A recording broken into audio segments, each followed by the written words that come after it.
For everything, Adriel. You are right. So good morning, everybody. I know, right? So I have a site that I can go to and it tells me like all the days, right, in the month. And then when you open it up, it's crazy how many things are listed. So yeah, today is National Cheddar Fries Day. So, do you guys like cheddar fries? Do you like just cheese on them? Do you like to add other things to them? Yes, Adriel? Mine relying on what cheddar fries are. I don't understand what you mean. Like what are cheddar fries? Like I Cheese. cheese. Cheese. Cheese on your fries. And Eric and Ryan, that has nothing to do with what we're talking about. Yeah. You have a shirt that has cheddar fries on it, Taj? You know what? So seasoning salt is a really good like seasoning for potatoes. So you're not like it's really good, Nisa. Animal style fries from In and Out, Ryan. Absolutely. Like, hello. Taj, you like to eat it? Sometimes I like ketchup. Sometimes I like ranch. I just kind of all over the place, but I like fries. So and potatoes.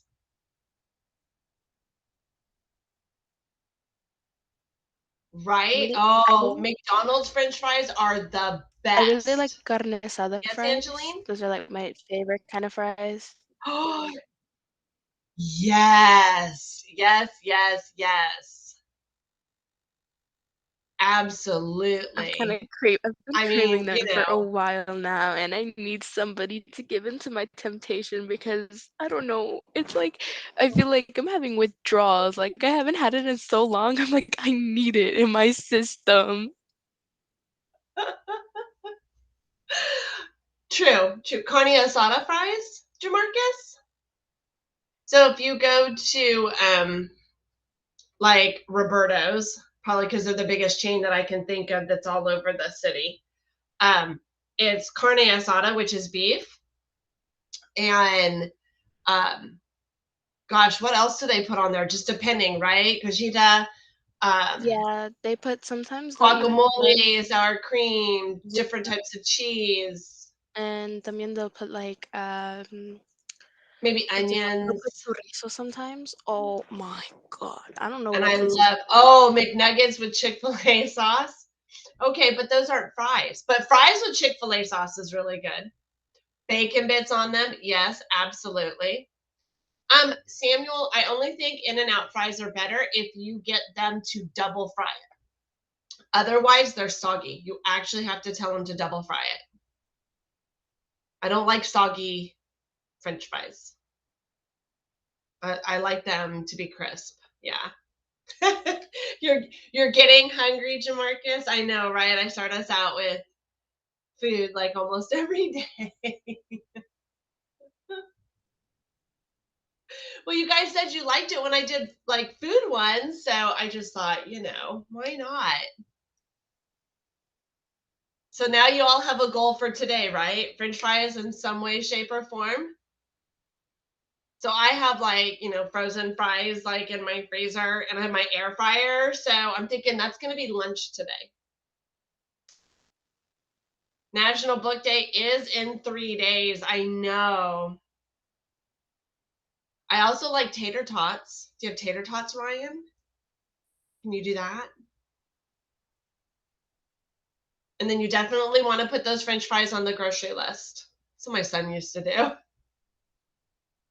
All right, guys. So before we begin Module 9, Lesson 4, which is the Pacific, I kind of want to finish up what we were doing with Module 9, Lesson 3, because it was Africa and they started mentioning the Middle East. And so, because Northern Africa is part of the colloquial Middle East, if you were to call it that. So I kind of wanted to kind of finish that out a little bit before we got into Module 9, Lesson 4. Okay. because when we're talking conflicts, we're definitely, I mean, the Middle East is kind of where a lot of the conflicts that we talk about are at, right? All right, let me see here. Let me try and get this a little bit bigger. All right. All right, so I've got a couple of them. What I want to do is the Israeli-Palestinian conflict, because that's kind of a big one and it's like a never ending. It's kind of the reason why the UN is over there and has a permanent mission there. And then talk a little bit about Syria's war. Okay, so hang on just a moment. I have to click on these because they turn them into, like, these are just links for videos. I'll remember that chapter of my life forever. We laughed, we cried, we protected that progressive home and auto bundle day and night. We left Find my little arrow thingy. Tears on that yard. There it is. One of the biggest myths about the Israel-Palestine conflict is that it's been going on for centuries, all about ancient religious hatreds. In fact, while religion is involved, conflict's mostly about two groups of people who claim the same land, and it really only goes back about a century to the early 1900s. Around then, the region along the eastern Mediterranean we now call Israel-Palestine, been under Ottoman rule for centuries, was religiously diverse, including mostly Muslims and Christians, also a small number of Jews who lived generally in peace. It was changing in two important ways. First, more people in the region were developing a sense of being not just ethnic Arabs, but Palestinians, a distinct national identity. At the same time, not so far away in Europe, more Jews were joining a movement called Zionism, which said that Judaism was not just a religion, but a nationality, one that deserved a nation of its own. And after centuries of persecution, many believed a Jewish state was their only way of safety and saw their historic homeland in the Middle East as their best hope for establishing it. In the first decades of the 20th century, tens of thousands of European Jews moved there. After World War I, the Ottoman Empire collapsed, and British and French empires carved up the Middle East, the British taking control of a region it called the British Mandate for Palestine. At first, the British allowed Jewish immigration, but as more Jews arrived, settling into farming communities, tension between Jews and Arabs grew. Both sides committed acts of violence, and by the 1930s, the British began limiting Jewish immigration. In response, Jewish militias formed to fight both the local Arabs and to resist British rule. Then came the Holocaust, leading many more Jews to flee Europe for British Palestine and galvanizing much of the world in support of a Jewish state. In 1947, as sectarian violence between Jews and Arabs there grew, the United Nations approved a plan to divide British Palestine into two separate states. One for Jews, Israel, and one for Arabs, Palestine. The city of Jerusalem, where Jews, Muslims, and Christians all have holy sites, was to become a special international zone. The plan was meant to give Jews a state, to establish Palestinian independence, and to end the sectarian violence that the British could no longer control. The Jews accepted the plan, and they declared independence as Israel. But Arabs throughout the region saw the UN plan as just more European colonialism trying to steal their land.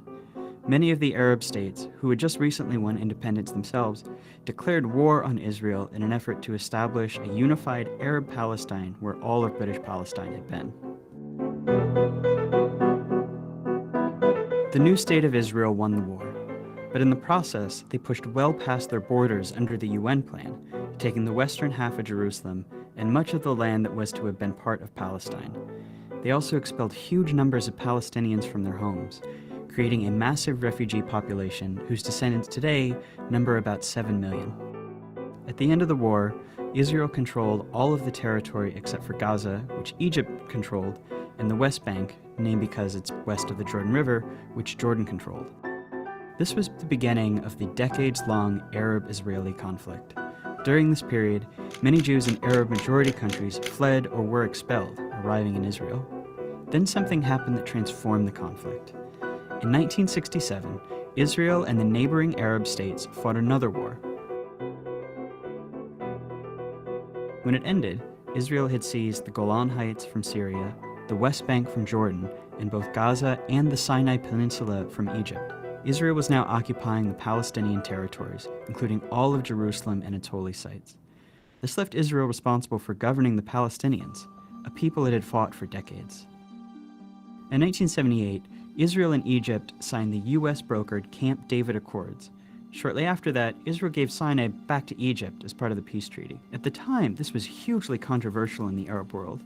Egyptian President Anwar Sadat was assassinated in part because of outrage against it. But it marked the beginning of the end of the wider Arab-Israeli conflict. Over the next few decades, the other Arab states gradually made peace with Israel, even if they never signed formal peace treaties. But Israel's military was still occupying the Palestinian territories of the West Bank and Gaza, and this is when the conflict became an Israeli-Palestinian struggle. The Palestinian Liberation Organization, which had formed in the 1960s to seek a Palestinian state, fought against Israel, including through acts of terrorism. Initially, the PLO claimed all of what had been British Palestine, meaning it wanted to end the state of Israel entirely. Fighting between Israel and the PLO went on for years, even including a 1982 Israeli invasion of Lebanon to kick the group out of Beirut. The stillness of the ceasefire in southern Lebanon was shattered today by the sound of guns, bombs, and planes. The PLO later said it would accept dividing the land between Israel and Palestine, but the conflict continued. As all of this was happening, something dramatic was changing in the Israel-occupied Palestinian territories. Israelis were moving in. These people are called settlers, and they made their homes in the West Bank and Gaza, whether Palestinians wanted them or not. Some moved for religious reasons, some because they want to claim the land for Israel, some just because the housing is cheap, often subsidized by the Israeli government. Some settlements are cities with thousands of people, others are small communities deep into the West Bank. If you've always felt a deep yearning for Jerusalem, now is a once-in-a-lifetime opportunity, not only to stand within its gates, but also to build the home of your dreams there. The settlers are followed by soldiers to guard them, and the growing settlements force Palestinians off of their land and divide communities. Short term, they make the occupation much more painful for Palestinians. Long term, by dividing up Palestinian land, they make it much more difficult for the Palestinians to ever have an independent state. Today, there are several 100,000 settlers in occupied territory, even though the international community considers them illegal. By the late 1980s, Palestinian frustration exploded into the Intifada, which is the Arabic word for uprising. It began with mostly protests and boycotts, but soon became violent. Israel responded with heavy force. A couple hundred Israelis, over 1,000 Palestinians died in the First Intifada. Around the same time, a group of Palestinians in Gaza, who considered the PLO too secular, too compromise-minded, created Hamas, a violent extremist group dedicated to Israel's destruction. By the early 1990s, it's clear that Israelis and Palestinians have to make peace. The leaders from both sides signed the Oslo Accords. This is meant to be the big first step toward Israel maybe someday withdrawing from the Palestinian territories and allowing an independent Palestine. The Oslo Accords established the Palestinian Authority, allowing Palestinians a little bit of freedom to govern themselves in certain areas. Hardliners on both sides opposed the Oslo Accords. Members of Hamas launched suicide bombings to try to sabotage the process. The Israeli right protests peace talks with ralliers calling Prime Minister Yitzhak Rabin a traitor and a Nazi. Not long after Rabin signs the second round of Oslo Accords, a far-right Israeli shoots him to death in Tel Aviv. This violence showed how extremists on both sides can use violence to derail peace, keep a permanent conflict going as they seek the other side's total destruction. That's a dynamic that's been around ever since. Negotiations meant to hammer out the final details on peace drag on for years, and a big Camp David summit in 2000 comes up empty. Palestinians come to believe peace isn't coming, rise up in a second intifada, this one much more violent than the first. By the time it wound down a few years later, about 1,000 Israelis and 3,200 Palestinians had died. The second intifada really changes the conflict. Israelis become much more skeptical that Palestinians will ever accept peace or that it's even worth trying. Israeli politics shift right, the country builds walls and checkpoints to control Palestinians' movements. They're not really trying to solve the conflict anymore, just to manage it. Palestinians are left feeling like negotiating didn't work, and violence didn't work, and that they're stuck under an ever-growing occupation with no future as a people. That year, Israel withdraws from Gaza. Hamas gains power, but splits from the Palestinian Authority in a short civil war, dividing Gaza from the West Bank. Israel puts Gaza under a suffocating blockade, and unemployment rises to 40%. This is the state of the conflict as we know it today. It's relatively new, and it's unbearable for Palestinians. In the West Bank, more and more settlements are smothering Palestinians, often respond with protests and sometimes with violence, though most just want normal lives. In Gaza, Hamas and other violent groups have periodic wars with Israel. The fighting overwhelmingly kills Palestinians, including lots of civilians. In Israel itself, most people have become apathetic. For the most part, the occupation keeps the conflict relatively removed from their daily lives, with moments of brief but horrible violence. There's little political will for peace. No one really knows where the conflict goes from here. Maybe a third intifada, maybe the Palestinian Authority collapses. But everyone agrees that things as they are now can't last much longer. Israel's occupation of the Palestinians is too unstable to last, and that unless something dramatic changes, whatever comes next will be much worse.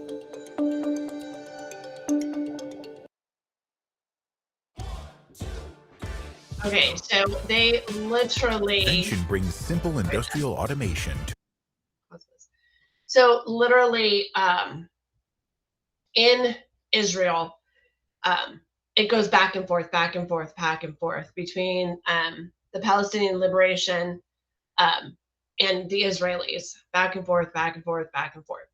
It is a very politicized war. The people themselves, the Palestinians and the Israelis actually in Israel, they kind of really made it very dramatic, but the people, the average ordinary Palestinians and Israelis are just like, y'all just get it together.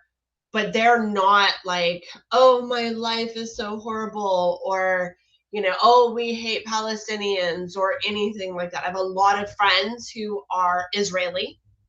I have friends who are Palestinian.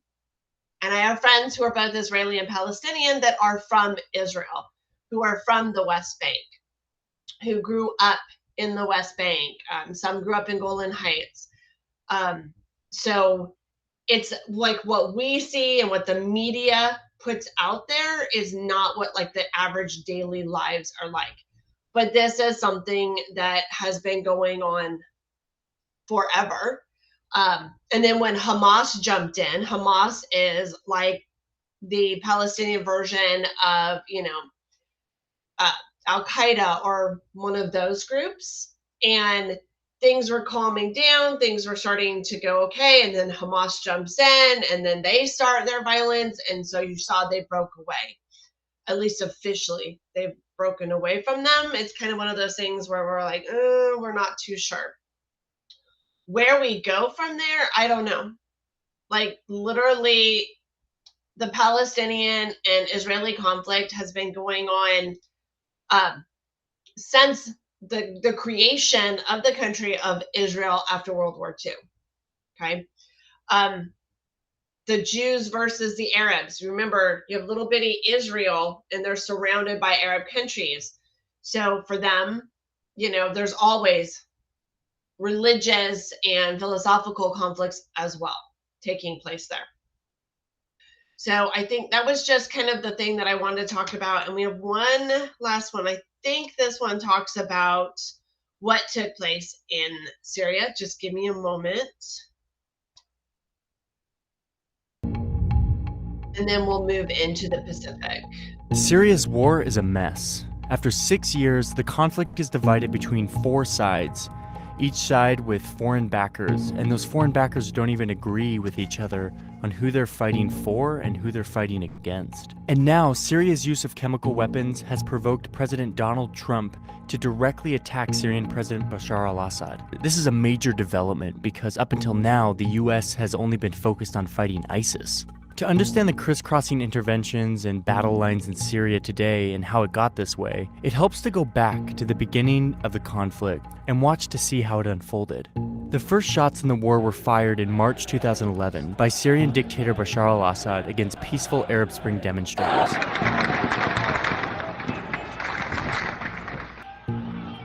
In July, the protesters start shooting back, and some Syrian troops even defect from the Syrian army to join them. They call themselves the Free Syrian Army, and the uprising becomes a civil war. Extremists from around the region and the world start traveling to Syria to join the rebels. Now, Assad actually encourages this by releasing jihadist prisoners to tinge the rebellion with extremism and make it harder for foreign backers to support them. In January 2012, Al-Qaeda forms a new branch in Syria, Jabhat al-Nusra. Also around that time, Syrian Kurdish groups who had long sought autonomy take up arms and informally secede from Assad's rule in the north. That summer is when Syria becomes a proxy war. Iran, Assad's most important ally, intervenes on his behalf. And by the end of 2012, Iran is sending daily cargo flights and has hundreds of officers on the ground. At the same time, the oil-rich Arab states in the Persian Gulf begin sending money and weapons to the rebels, mainly to counter Iran's influence. Iran steps up its influence in turn in mid-2012 when Hezbollah, a Lebanese militia backed by Iran, invades to fight along Assad. In turn, the Gulf states respond, Saudi Arabia really stepping up this time to send more money and weapons to the rebels, this time through Jordan, who also opposes Assad. By 2013, the Middle East is divided between mostly Sunni powers generally supporting the rebels and Shias generally supporting Assad. That April, the Obama administration, horrified by Assad's atrocities and the mounting death toll, signs a secret order authorizing the CIA to train and equip Syrian rebels. But the program stalls. At the same time, the US quietly urges Arab Gulf states to stop funding extremists, but their requests basically go ignored. In August, the Assad regime uses chemical weapons against civilians, provoking condemnation from around the world. Men, women, children lying in rows, killed by poison gas. It is in the national security interests of the United States to respond to the Assad regime's use of chemical weapons through a targeted military strike. Russia proposed on Monday that Syria surrender control over its chemical weapons to the international community for its eventual dismantling to avoid a U.S. military strike. The U.S. ends up backing down, but the whole thing establishes Syria as a great powers dispute, with Russia backing Assad and the U.S. opposing him. Just weeks later, the first American CIA training in arms reached Syrian rebels. The U.S. is now a participant in the war. In February 2014, something happens that transforms the war. An Al-Qaeda affiliate based mostly in Iraq breaks away from the group over internal disagreements. The group calls itself the Islamic State of Iraq and Syria, or ISIS, and it becomes Al-Qaeda's enemy. ISIS mostly fights not Assad, but other rebels and Kurds, carving out a mini-state it calls its caliphate. That summer, it marches across Iraq, seizing territory and galvanizing the world against it.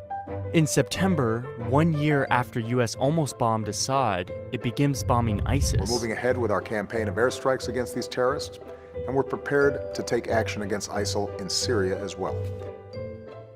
That summer, in July, the Pentagon launches its own program to train Syrian rebels, but will only train those who will fight ISIS, not Assad. The program fizzles, showing that America now opposes ISIS more than Assad, but that there's also no like-minded Syrian proxy forces on the ground in Syria. In August, Turkey starts bombing Kurdish groups in Iraq and in Turkey, even as these Kurdish groups are fighting ISIS in Syria. But Turkey doesn't bomb ISIS. This gets to one of the big problems in this conflict. The US sees ISIS as its main enemy, but the US's allies like Turkey and a lot of Middle Eastern states have other priorities. This makes for a lot of unclear and confusing alliances. The next month, in September, Russia intervenes on behalf of Assad, sending a few dozen military aircraft to a long-held Russian base in the country. Russia says it's there to bomb ISIS, but in fact only ends up bombing anti-Assad rebels, including some backed by the US. The next year, Donald Trump wins the White House, vowing to stay out of Syria and signaling that Assad should be able to stay in power. At the end of 2016, Assad, helped by Russian air power and Iranian-sponsored militias, retakes the Syrian city of Aleppo, knocking the rebels out of their last remaining urban stronghold. Then, in spring 2017, Assad once again uses chemical weapons against his people, killing 85, including 20 children. Back in the US, Trump says his attitude towards Syria and Assad has, quote, changed very much due to the attacks. He vows to respond, and within just a few days, the White House launches dozens of Tomahawk missiles that strike an airbase in Syria. This is the first time the United States has directly attacked the Assad regime, and this adds yet another crisscrossing complication to the already multidimensional civil war. So as it stands now, Syria is in ruins. Even as Assad recaptures land, the rebellion perseveres, and with outside countries fueling each of the groups, it's clear that there's still no end in sight.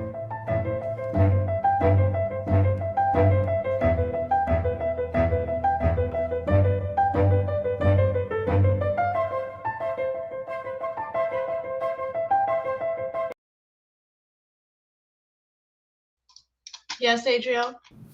Wait, I'm assuming this was made back in 2017. So has anything? I'm not sure if you know this, but I'm not sure if you know. Caliphate, there is no caliphate anymore. Like, they were pushed back.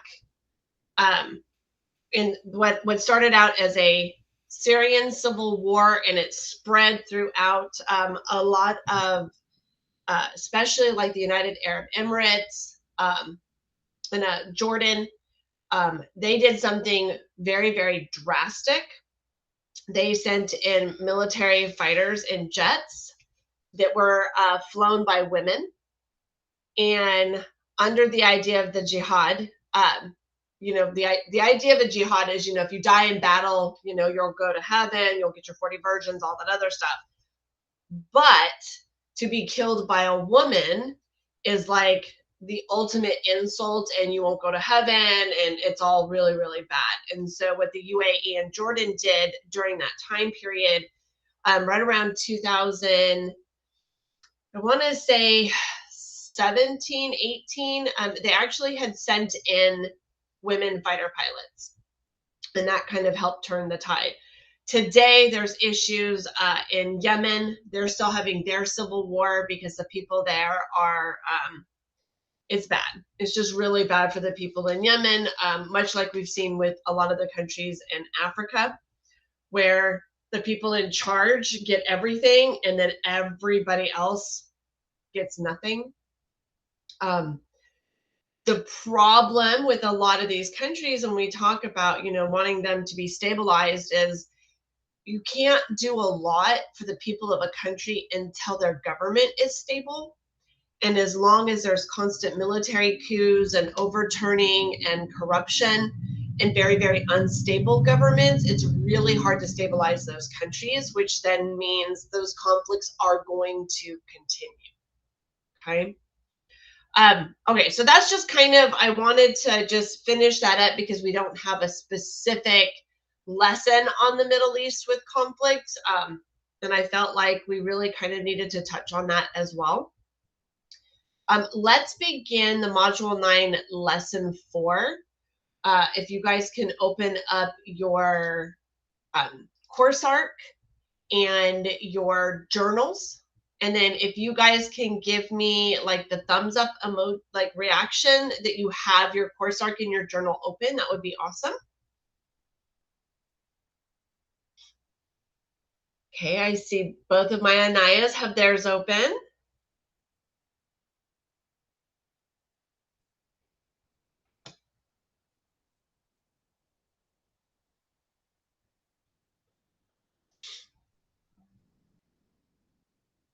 I'm waiting for the rest of you to let me know that you have your course arc for Module 9, Lesson 4 open.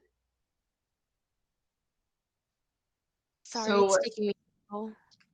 Okay, Adriel's got his open. All right, so obviously we're going to examine the role of Australia and New Zealand in major international conflicts and identify the importance of the Pacific Islands during World War II. Okay, so you're just following along, Emily? So what you'll need to do then is when you get to your computer, you can open up our video that'll go in our daily agenda for today. It'll go in this afternoon whenever I have to wait for Google to send me the video before I can upload it into YouTube, but it'll be in by this afternoon, okay? And then you can come back and watch for whatever you've missed, Okay. And we're like, obviously, we're not going to get this finished today. We will finish this on Monday. Okay. So the supporting question is, how has Oceania been affected by global conflicts? Right? And we're talking about the use of conflict and or diplomacy in global interactions. So it talks about Australia and New Zealand have been able to use their distance from much of the rest of the world to avoid conflict. Makes sense, right? Hey, we're over here, like we can't be involved. We're not close enough, etc. Awesome, Angeline. And we've previously talked about how the area was colonized and that created conflict, right, between the natives and the colonizers, Great Britain, right? When the world wars broke out in the 20th century, they would be thrust into conflicts raging far from their shores, especially World War II, right? Because you have Japan right here, and this is what they called the Pacific Theater. This is where, you know, the United States was fighting what they call a two-pronged war, right? We were fighting Germany and Italy with the European powers, our allied powers over there. But because of Pearl Harbor, the other side of the war was in the Pacific, which is where Australia and New Zealand and a lot of the Pacific Islands are located. So they would actually have a key role during World War II. Okay. All right. Are we good? Can we go to the vocabulary now? Are we good to this point, guys? Yes or no? I need to know if we're good to go.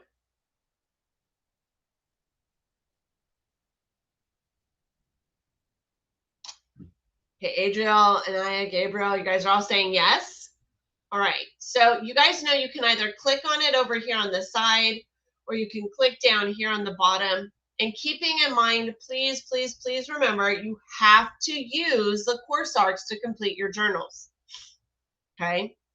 All right, so vocabulary, our first word is bilateral. And remember, they give us like they're giving us context clues. The government created a bilateral agreement that would benefit both sides. So bi meaning two. So bilateral meaning two sides, okay? A pact. So the ANZUS Pact connected Australia and New Zealand to the United States.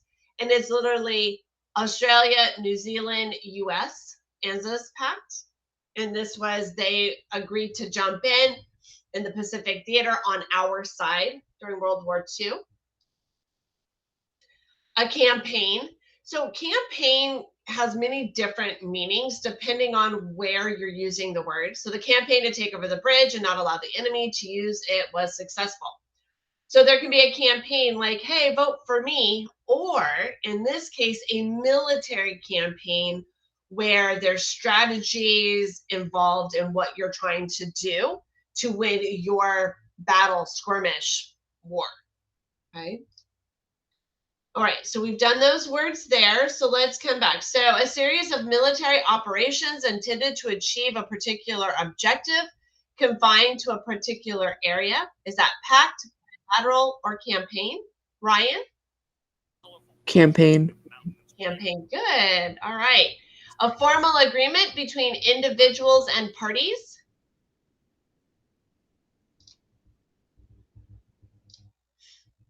Is it pact or bilateral? Pact, good. And then involving two parties, especially countries, we know that means bilateral, right? All right, give everybody a moment. Make sure you have this down. Give everybody a chance to get this taken care of for your vocabulary. All right, okay, let's move on to the ANZUS Treaty. All right, so in 1952, Australia, New Zealand, and the US created the ANZUS Pact. Much like many other post-World War II organizations, one of the leading reasons behind it was to prevent communism from spreading further into the Pacific. Australia and New Zealand, due to the pact, would go on to participate in the Korean War and the Vietnam conflict.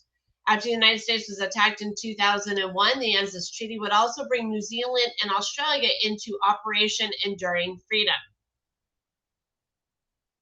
Okay, so we have Australian Prime Minister John Howard, US President George W. Bush.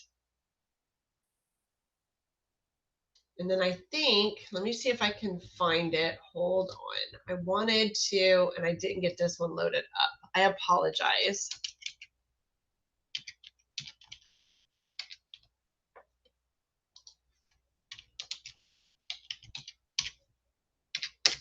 Thought I had this.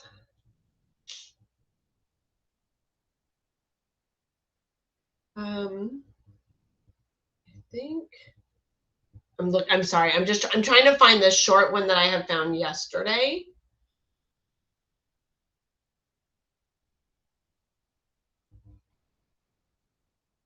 I think. All right, this one's a short one, and it really explains ANZUS after 2011. 2001. A day in history we will never forget. The terrorist attacks on the Twin Towers of the World Trade Center in New York and on the Pentagon in Washington, D.C. had an immediate and devastating impact on America, changing the world as we knew it forever. There has never been a greater attack on the United States of America, and our loss of human life was significant and profound. Our own Prime Minister, John Howard, was in Washington at the time of the attacks, there to celebrate the 50 years of the alliance. Well, I'd originally gone to Washington to mark the 50th anniversary of the ANZUS Treaty. And the day before, it's on the 10th of September, I met President George W. Bush for the first time. I talked to him about the world situation. Neither of us had any idea of what was going to happen the following day. John Howard was preparing for a news conference when his media advisor informed him that an aircraft had crashed into the North Tower of the World Trade Center. About 10 minutes later, he came banging on the door. He said, another plane's hit the other tower. This is no accident. So I flicked on the television, and of course, I was confronted with those never-to-be-forgotten horrible images of the Twin Towers. It was then that John Howard took the unprecedented decision to invoke the 1951 ANZUS Treaty. Arthur Sinodinos was John Howard's chief of staff at the time. So it was a way of us showing practically the Americans that we take the alliance seriously. We're prepared to invoke these formal mechanisms, which then have other consequences. Now, people might think, well, was a disproportionality and all of that, but actually there wasn't. Prime Minister Howard recognized the criticality of that important moment, and recognizing the power of that treaty, it was another touchstone that Americans recognized our friendship and that we were in great need at the moment. And so God bless John Howard.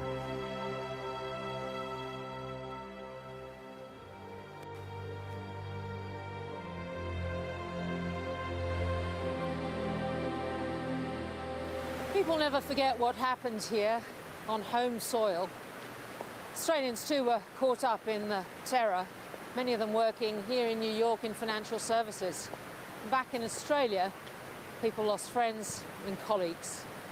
Australia's show of support in the wake of 9/11 took the relationship to a new level. Howard and Bush bonded in a different way. They bonded as brothers in arms. And Howard then declared that the attack on America was an act of war. He said it was worse than Pearl Harbor because this was an attack on civilians. And he also said this was an attack on all of us. It was an attack on our way of life. And he pledged that day to stand with the United States. So what did your invoking of the alliance actually mean in practical terms? It was a huge statement of friendship, of solidarity, of a shared determination. And it gave very public expression, something that many millions of Australians have always taken for granted, that when there's a scrap and a common cause, America and Australia will stand together. One of the things you must understand about it, many Americans, when it comes to national security, they often feel very vulnerable and alone, more than people think. They think this huge war machine, the most powerful nation the world has ever seen, why would they get worried about anything. Actually, they do, and they worry about being friendless. They don't take their predominance for granted.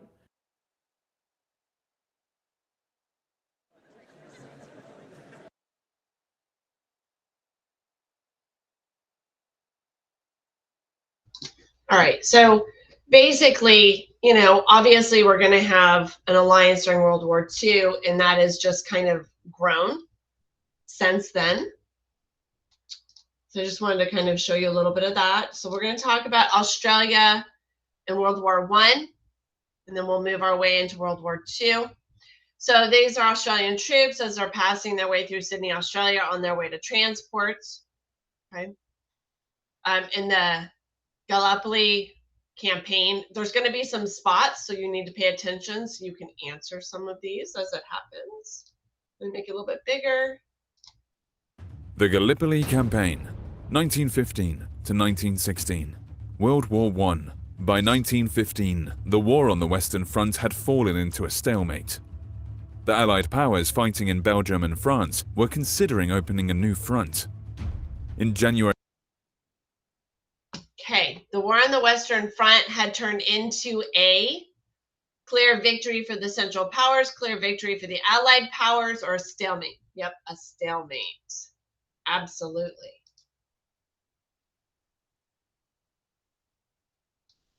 January 1915, Grand Duke Nicholas of Russia had appealed to Britain for assistance against the Ottoman Empire, a member of the Central Powers which had invaded the Caucasus.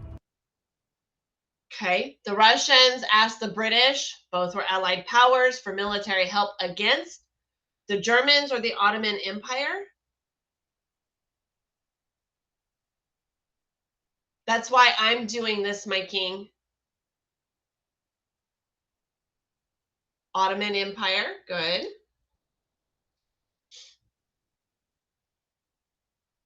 A naval expedition was launched by the Allies to capture the Dardanelles Straits, a passage that connects the Aegean Sea to the Sea of Marmara in northwestern Turkey, and beyond that, the Black Sea. If they were successful in their goal, the Allies could link up supply routes with Russia and knock the Ottoman Empire out of the war. Okay, gaining control of the Dardanelles Strait for the Gallipoli Peninsula would connect France and Britain to the Black Sea and open up trench warfare or supply routes to Russia.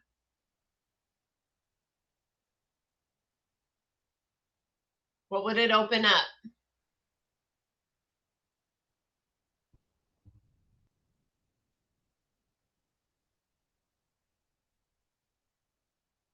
I'm waiting for you guys. I need a response.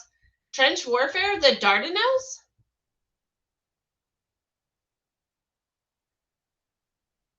Yeah, no, it's going to be supply routes, right?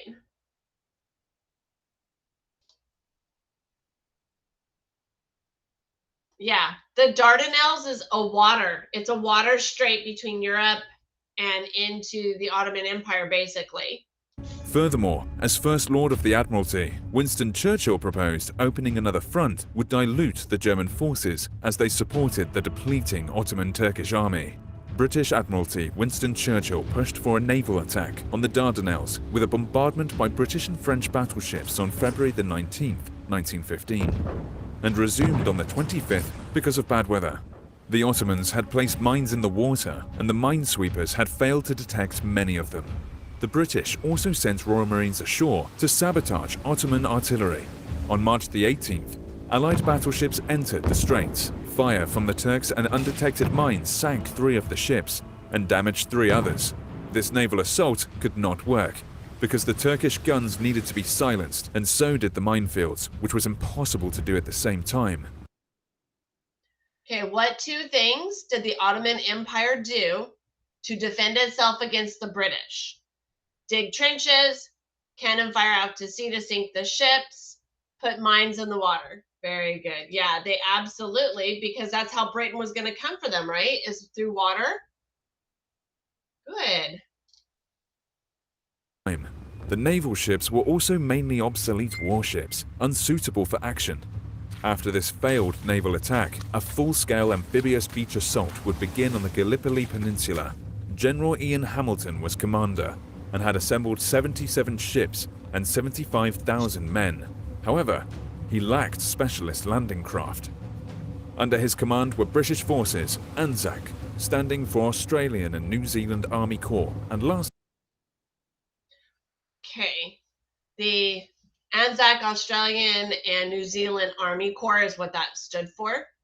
And lastly, French troops. The landing started on April 25th. The Allies suffered heavy casualties, establishing the beachheads of Cape Helles and Anzac Cove on the Aegean coast. The Anzac forces had landed a little north of the intended landing site of Gaba Tepe at a cove instead. The Gaba Tepe landings would become known as the Anzac Cove Landings, in honor of the Australian and New Zealand troops who fought valiantly against the determined Ottoman Turkish defenders. After the landing, the Allies could not progress as trench warfare quickly formed like it had done on the Western Front. The summer heat and the dysentery epidemic were unbearable, and swarms of flies hung around corpses. Hamilton. All right, dysentery is an infectious disease caused by an amoeba, single-celled organism. Its symptoms are similar to cholera, and it's spread through affected water and food and through contact with an infected person. So now imagine you're in the middle of fighting and you have dysentery, which it messes with your bowels, okay? Hamilton ordered an attack on Suvla Bay in August, involving the landing of 63,000 Allied troops. They were to link up with Anzacs at Anzac Cove and break the stalemate. But indecision meant that the Ottoman Empire would reinforce the position, and by August 10th, an attack led by Mustafa Kemal recaptured Suvla Bay. Allied casualties increased and the stalemate continued. Reinforcements were lacking. It was time for evacuation. The order to evacuate the Allied troops was given on the 7th of December, with the last troops leaving Suvla Bay and Anzac Cove before dawn on the 20th of December 1915. The last troops left Cape Helles on January the 9th, 1916, and the evacuation was a success with no casualties. The Gallipoli campaign was a disaster for the Allies, who suffered more than 250. All right, the Gallipoli campaign ended with the retreat of the Ottoman Empire or the Allied forces? The Allied forces, right? It was not a victory. 50,000 casualties, while on the Ottoman side, they also had an estimated 250,000 casualties. Gallipoli has become a defining moment in the history of both Australia and New Zealand, and has been recognized as their baptism of fire and a key event to their emergence as independent nations. In Turkey, the battle was seen as a significant event in the foundation of modern Turkey, and a final victorious defense before the end of the Ottoman Empire. Okay, who won the battle for the Gallipoli Peninsula? Ottoman Empire and the Central Powers or the Allied powers? The Ottoman Empire, right? One of their few. Ultimately, they're not going to, win much in World War I, but this was one of their few victories. Watch our other videos. All right, so the Allies wanted to capture the Dardanelles Strait, which connected the Sea of Marmara to Atlantic Ocean, Mediterranean Sea, or the Aegean Sea.